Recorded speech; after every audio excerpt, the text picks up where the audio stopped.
Parce que la parole de Dieu est une épée à double tranchante. Elle sépare moelle et jointure, corps et âme et esprit. Dis amen, bien. Alors donc le thème de ce matin c'est je le veux, sois pur.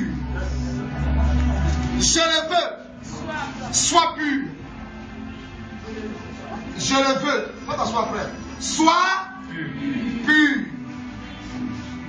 Dis à quelqu'un, je le veux. Je le veux. Sois pur. Sois pur. Bien aimé, c'est la réponse de quelqu'un à quelqu'un. Dis amen avec moi. Amen. Alors, nous allons aller dans le livre de Marc, Évangile selon Marc, le chapitre 1, le verset 40 au verset 45. Si quelqu'un a trouvé, il nous fait la lecture. Marc, le chapitre 1, le verset 40 au verset 45. Seigneur, bénis ta parole. Seigneur, bénis ta parole, oui. Au nom de Jésus. Yes. Un lépreux vint à lui. Un lépreux vient à lui. Et se jetant à genoux. il lui dit, donc, d'un ton suppliant, si tu le veux, tu peux me rendre pur. Jésus, ému de compassion,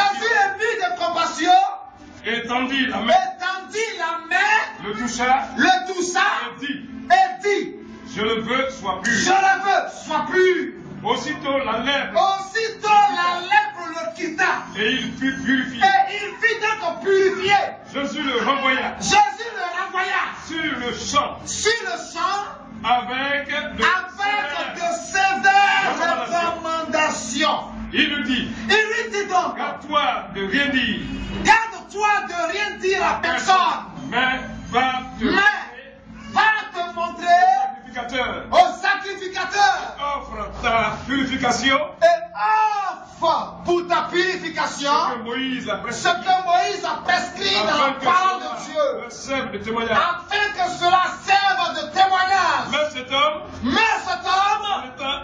cet homme se mit à publier hautement la chose et à divulguer de sorte que Jésus ne pouvait plus entrer publiquement. Au nom de Jésus, appareil, je t'entends. Si c'est quelqu'un qui a fait des incantations dans le secret parce qu'il trouve que je fais du bruit, alors que la Bible déclare que Dieu siège aussi dans les bruits. Parce que la Bible me dit, tout à coup, il y eut un grand bruit. Et Élie dit à Akab, hâte-toi de descendre parce qu'il se fait un bruit qui annonce la pluie. Et la Bible me déclare, au pied de la montagne de Sinaï, lorsque le peuple se posait des questions, sinon se révoltait contre Moïse, tu penses que ça doit ce que Dieu parle? Dieu nous parle aussi. Dieu Moïse dit, d'accord. Dieu nous convoque demain au pied de la montagne. Et la Bible déclare, quand ils sont arrivés, et lorsque la présence de Dieu fut manifestée, il y eut des tremblements de terre, un bruit, et tous les hommes étaient comme à demi-mort. Et il cria, Moïse, Moïse, oui, demande pardon à Dieu, il ne faut pas mourir. Prochainement, va-toi seul parler à Dieu. Ce qui te dira, viens donner réponse. La Bible me dit dans Actes chapitre 2, là où les disciples étaient assemblés, il y a eu un bruit. Dis amen bien. Amen. Dieu siège dans le bruit, par moment. Et donc, leur incantation pour endommager les appareils de Dieu, pas appareils d'Élie Moïse. Je me lève à partir d'aujourd'hui. Ces personnes-là, au nom de Jésus-Christ que je sers, je leur frappe de diarrhée de 2 semaines. Et pour d'autres, je leur frappe d'aveuglement maintenant, sur la base de la parole de Dieu. La Bible dit que c'est par l'accomplissement qu'on reconnaît la prophétie d'un prophète. Je relève ce défi. Appareil, sois affranchi et délivré. Au nom de Jésus, marche. Marche au nom de Jésus. C'est fait. Amen. Tu peux acclamer Jésus là.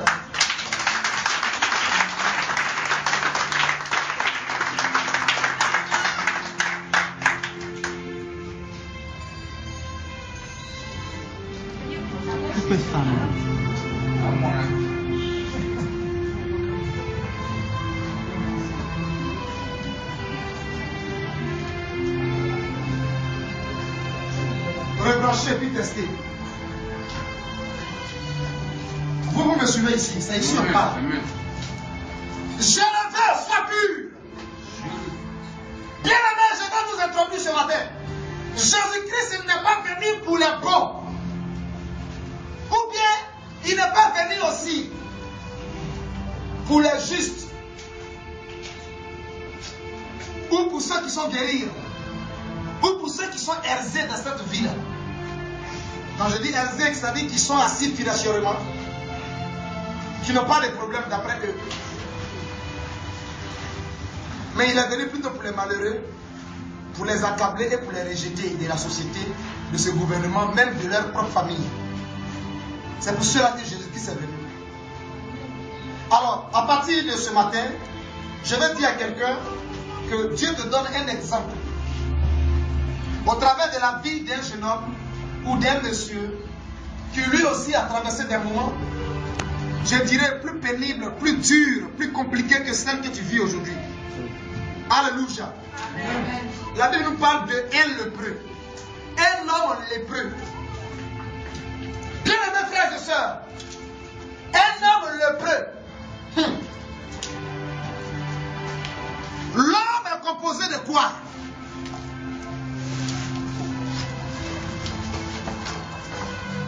Quand on dit un homme, c'est quoi? Vous savez ce que ça veut dire, non?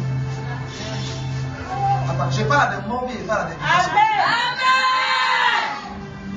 Amen. Je parle des morts, mais je parle des vivants ce matin. Amen. Un homme est composé de la poussière, du sel, du bureau, c'est pas ça. Mais dans l'homme, Dieu a mis une âme vivante qui ne vient pas de la terre, mais qui vient du troisième ciel. Et Dieu souffla dans les narines un souffle de vie et l'homme devient un être vivant. Donc, l'homme, quand on parle de l'homme peut rapidement être distingué par les animaux, par les volailles, par les reptiles, par les poissons et par même les arbres et aussi même par les démons. Les démons ne sont pas des hommes. Pourquoi? Suivez bien la pensée de l'esprit que je vous donne ce matin. Amen. Parce qu'il prie à Dieu, après avoir fini de œuvrer sur la terre, le 6e jour de créer l'homme à son image et à sa ressemblance. Vous m'entendez? C'est Dieu qui lui a qualifié du nom, l'homme. Créant l'homme, quand c'est animal, il dit animal mais animal. Quand c'est poisson, il dit poisson. Quand c'est les vertus, qui sont les plantes qui doivent sortir de la terre, il dit la vertu de la terre selon leur espèce. Mais arrivé sur toi, il dit l'homme. Pourquoi? Parce que la parole de Dieu nous dit que nous, hommes là, il nous a créés à son image et à sa ressemblance. Alléluia. Amen. Oh, quelqu'un se sent béni déjà? Amen. Parce qu'il nous a créés donc à son image et à sa ressemblance. Et bien aimé, c'est une bénédiction pour toi qui es homme. Amen. Quand on dit homme, ça engendre en son sein les deux différentes sortes de manifestations de l'homme. Parce qu'il y a l'homme femelle et puis il y a l'homme mâle. Masculin et puis féminin, c'est pas ça? Amen. Amen. Mais femme aussi appelée homme. Tu sais pas ça? Amen. Femme fait partie de la catégorie de l'homme, pas de la catégorie des reptiles ni des animaux. Parce qu'elle a été aussi tirée de l'homme. Dis Amen. Amen. C'est pourquoi dans 1 Corinthiens 11, la Bible dit que l'homme est la gloire de Jésus. Jésus est la gloire de Dieu. Et la femme est la gloire de l'homme. Alléluia. Amen. Oh, je suis batalé quand je parle de Jésus. Amen. Bien aimés frères et sœurs, on dit l'homme qui est censé être à l'image et à la ressemblance de Dieu. Cet homme va traverser des moments difficiles. Or, Dieu, frère, n'a jamais vécu de moments difficiles. Un Dieu, qu'est-ce qui lui est impossible? Rien du tout. Tout lui est possible. Dis Amen avec moi. Amen. Quelle que soit la l'atmosphère, quelle que soit l'épreuve, quelles que soient les situations, d'ailleurs, un Dieu qui crée, c'est un créateur. Donc, ce qui même ça pas le problème là. Frère, si ce n'est pas Dieu qui a créé ça, et que c'est la création qui s'est elle-même créée pour s'opposer à la puissance de Dieu, je crois que c'est un combat perdu d'avance. Quelqu'un sur mon filet français là? Et Moïse croit que c'est un combat perdu d'avance. Parce que tu as été créé, et puis toi qui as été créé, tu te crois créateur. Et celui qui a créé ce qui te fait créer. L'homme, à l'image et à la ressemblance de Dieu, l'homme doit être saint. L'homme doit être amour. L'homme doit être juste. L'homme doit être puissant. L'homme doit être glorieux. L'homme doit être élevé. L'homme doit être dominateur. L'homme doit être le suprême. Parce qu'il est à l'image du grand suprême. Alléluia. Amen. Le lasse. Mais comment cet homme qui est l'image et la ressemblance de Dieu a pu se retrouver avec la lèpre? C'est quoi la lèpre? La lèpre, c'est une maladie sale. Une vilaine maladie. Une maladie impure. Et en Israël, dans la loi du Torah, dans les 5 livres Pentateuque, Genèse, Exode, Lévitique, Nombre et Deutéronome, Dieu donna, lorsqu'il donna les 10 commandements à Moïse, des recommandations sévères à son peuple. Au travers de son canal Moïse, Dieu pouvait définir la lèpre comme un péché. Dieu aime le péché, mais il n'aime pas le péché.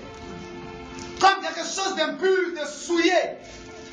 Quelque chose qui dégage une odeur nauséabonde. Bien-aimés frères et sœurs, la lèpre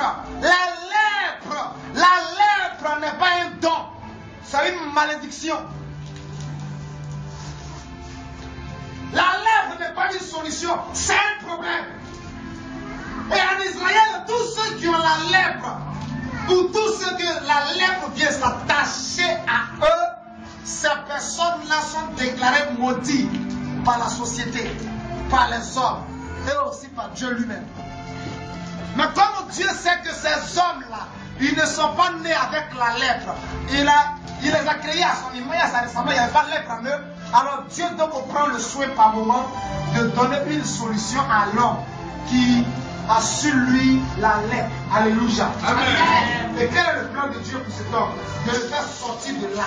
Pourquoi? Parce qu'en Israël, quand tu as la lèpre, on te met hors du village, hors de la ville. On va construire ton campement quelque part dans la broussaille. Tu m'entends? Amen. Tu es considéré comme quelqu'un qui est mort. Parce que tu es privé de tous tes droits. Tu ne peux pas être recensé, tu ne peux pas voter. Parce que quiconque tu touches, cette personne devient impure en même temps devant Dieu. Tu entends ce que je dis? Amen. Est-ce que tu entends bien ce que je dis? Amen. Et c'est encore d'actualité jusqu'aujourd'hui. Donc la lèpre dans la vie de quelqu'un, mettez-vous à la place de cette personne.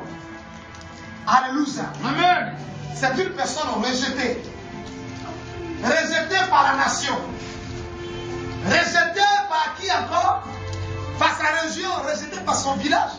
Rejeté par le quartier dans lequel il habite et rejeté par le domicile dans lequel il est.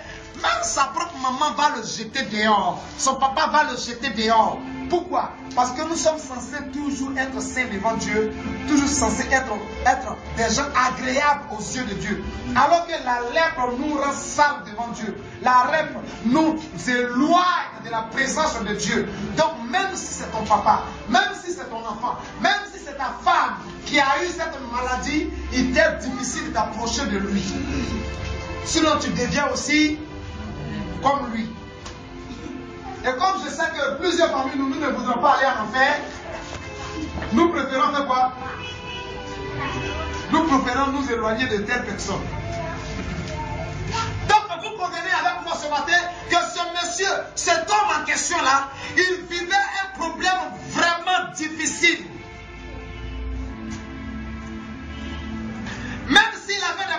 habité en ville, même s'il avait une entreprise, il ne pouvait pas avoir accès, même, il ne peut pas entrer en ville, il ne peut pas entrer.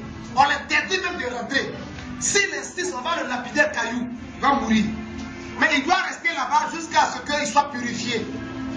Purifié là, qui va purifier? Jusqu'à ce que Dieu manifeste sa grâce pour que de telles personnes soient purifiées. Puisque Dieu a toujours un second plan. Dieu travaille avec le chiffre 2. Dis Amen.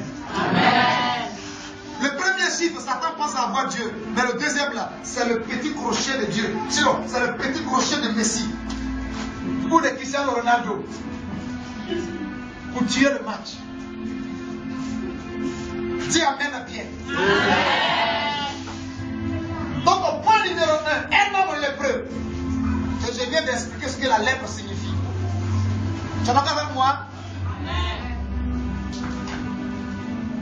Donc si quelqu'un est atteint de la lèpre,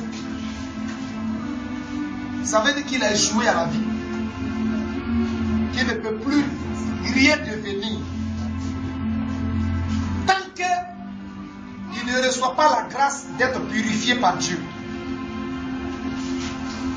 Si cela doit durer 50 ans, il sera oublié pendant 50 ans, tant bien qu'il respire encore.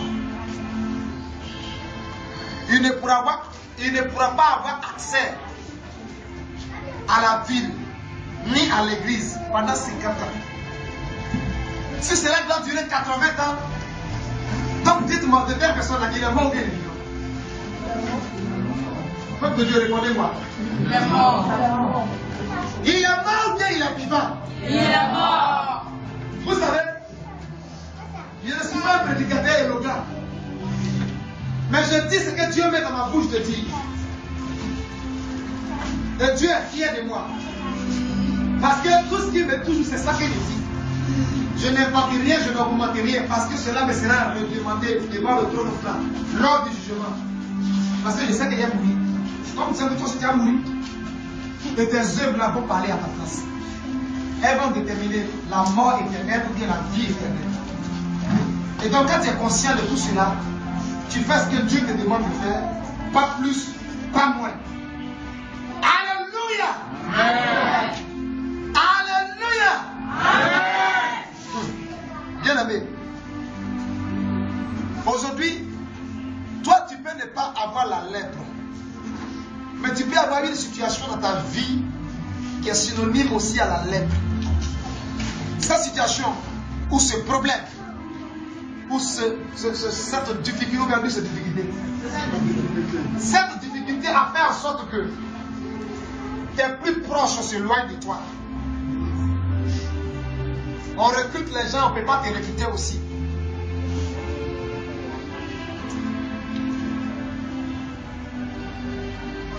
Tu n'as pas droit aussi aux bonnes choses.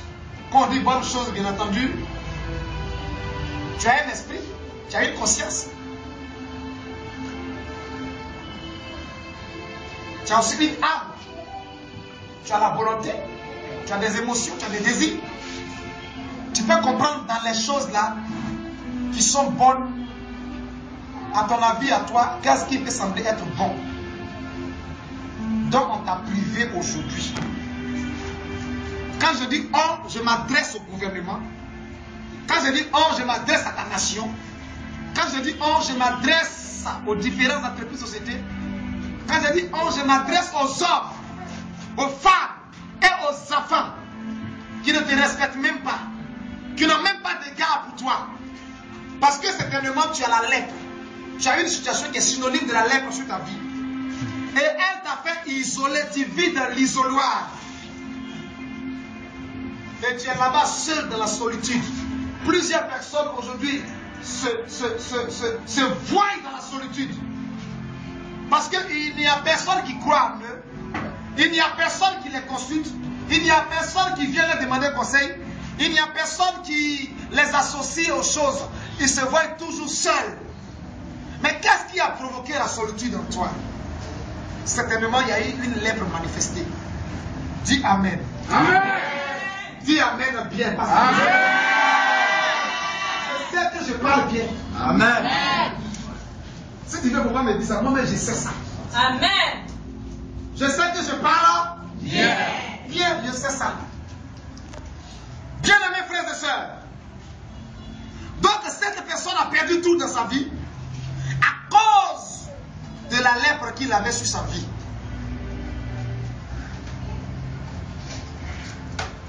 C'est le numéro 2. Numéro 3. Enseignement, c'est différent de prédication. Prédication ne t'envoie pas au ciel. C'est enseignement qui t'envoie au ciel. Amen. Tu es frustré. Je vais te décortiquer ça. La prédication n'a pas le temps de définir les virgules, les points, tout ça là. Non. La prédication te révèle la puissance de Dieu. Le feu de Dieu. Amen. Mais l'enseignement te révèle les pensées de Dieu, ce qui concerne les principes de comment tu dois faire pour plaire à Dieu, parce que Dieu a des principes et il a des lois. Et lui-même, il les respecte. Tu m'entends? Amen. L'enseignement, on t'explique pas à pas.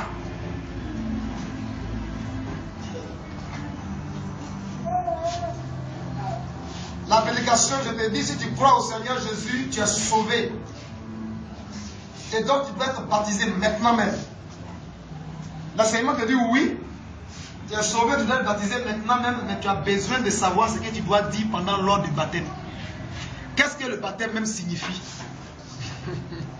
Mais la prédication ne te dit pas ce que le baptême signifie. Elle te dit, si tu crois aujourd'hui, tu es sauvé. Arrête de te baptiser. Tu as cru, donc on va te baptiser. Il y a eu un monsieur comme ça qui a été baptisé, un eunuque, un homme riche, il était dans son chat, il revenait, Philippe, l'esprit l'a conduit. Crois au Seigneur Jésus, toi et ta famille, tu seras sauvé. Il dit, je crois aujourd'hui même. Qu'est-ce qui m'empêche d'être baptisé? Philippe dit, allons-y. Plou, on le plonge dans l'eau, on le fait sortir. Est-ce qu'on lui a expliqué qu'est-ce que c'est que baptême? Non. Mais l'enseignement t'explique que quand tu es baptisé, tu es mort et tu es ressuscité avec Jésus. Et donc, tes anciennes choses, vous voyez comment il y a une différence, non? Est-ce que vous voyez un peu ma petite introduction entre la prédication et l'enseignement? Donc, quand on va au point 1, point 2, point 3, point 4, c'est enseignement, c'est pas prédication. C'est la prédication, là, on résume tout ça là en un. Et puis on démontre la puissance de Dieu. Et puis on fait descendre le feu. Je peux avancer? Amen.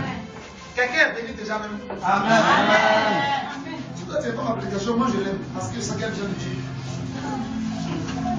3. Alors bien aimé en Christ, si tu te mets dans la place de cet homme et que tu réalises ce que cet homme a enduré, si c'était toi, dans cet état, dans cette situation, dans cette difficulté-là, qu'est-ce que tu vas faire? Est-ce que tu vas te donner la mort? Parce qu'il y a beaucoup qui se donnent la mort, ils se suicident. Dans de telles situations, parce qu'ils ne sont plus aimés, ils ne sont plus estimés, on ne les respecte plus, ils n'ont plus de parole d'honneur, on ne croit même plus en eux, leur présence est égale à leur absence. Et tout ça, ça leur fait tellement mal qu'eux, ils décident de se tuer même. Voilà. Parce qu'ils sont là, on dirait qu'ils ne sont pas là aussi sur la terre. Ton arrière-petit frère, dans la famille, quand il vient, on chante pour lui. Toi, tu viens même, on te salue, tu salues même, on te répond même pas. Dis-moi, tu n'es pas frustré? Ça te fait pas mal? Lui, il est arrivé. Hé, attrapez pour lui, là, tuer ça. Mon enfant est venu. Attrapez ça, là, égorgé. Tu vas t'aller faire 10 ans quelque part, tu reviens. Même bouche, même tes chantes, même pas bon. Dis-moi, s'il te plaît, mets-toi dans la place de ce monsieur-là. Je crois des personnes, à cause de chagrin d'amour, ils se donnent la mort. Hein? Amen. Ils se cassent le cou par des cordes. Ils boivent des médicaments. Ils se laissent tomber depuis le 8e étage. Boum.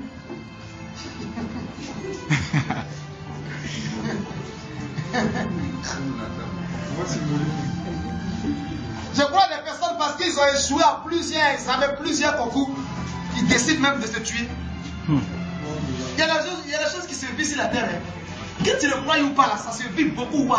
Et puis ils vont en enfer. Parce que ça suicide. Jésus même ne s'est pas suicidé. Il était venu pour mourir sur la terre, mais lui-même ne s'est pas suicidé. Parce que s'il se suicidait, il ne pourrait pas ressusciter quiconque. Il fallait qu'on le tue pour qu'il soit ressuscité. Amen. Il fallait qu'il soit quelqu'un d'autre qui le fasse. Dis Amen bien. Amen. Bien-aimés frères et sœurs.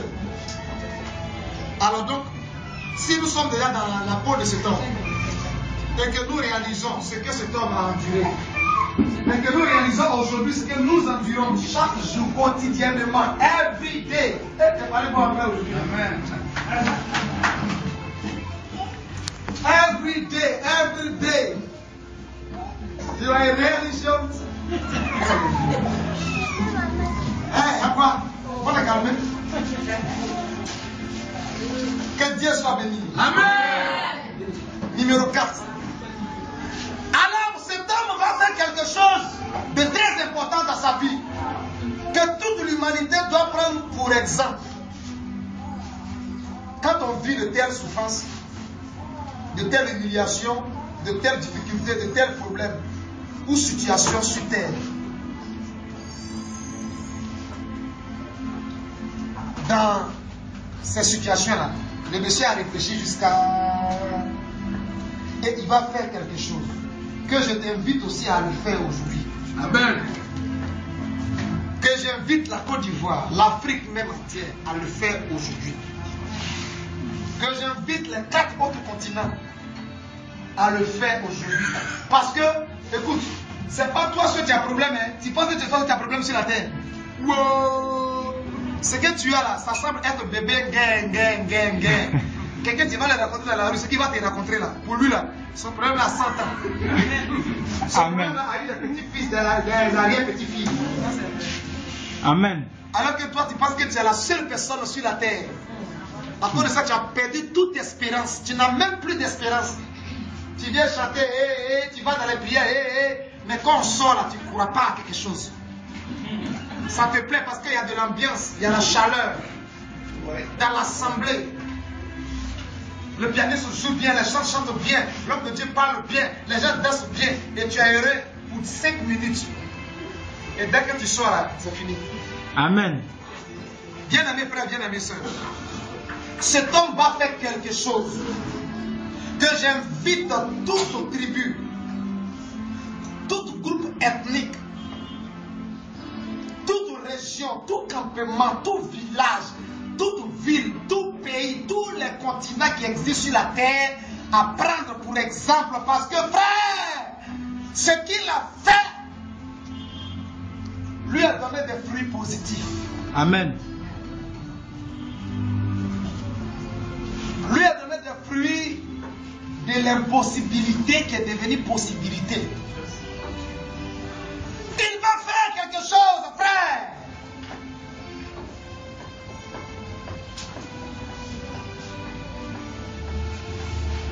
Le 5e point nous révèle ce que cet homme va faire.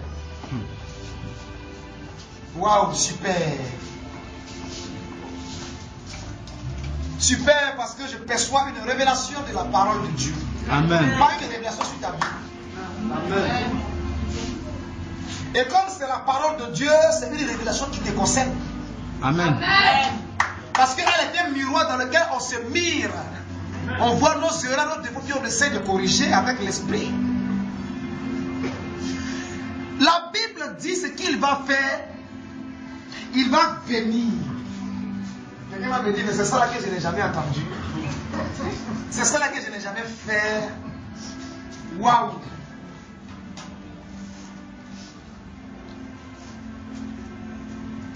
Tous les 5 continents de la terre doivent réaliser que dans de telles situations, dans de telles périodes, ils doivent venir. Mais à qui ils doivent venir? Ils doivent faire recours. Mais à qui ils doivent faire ce recours-là? C'est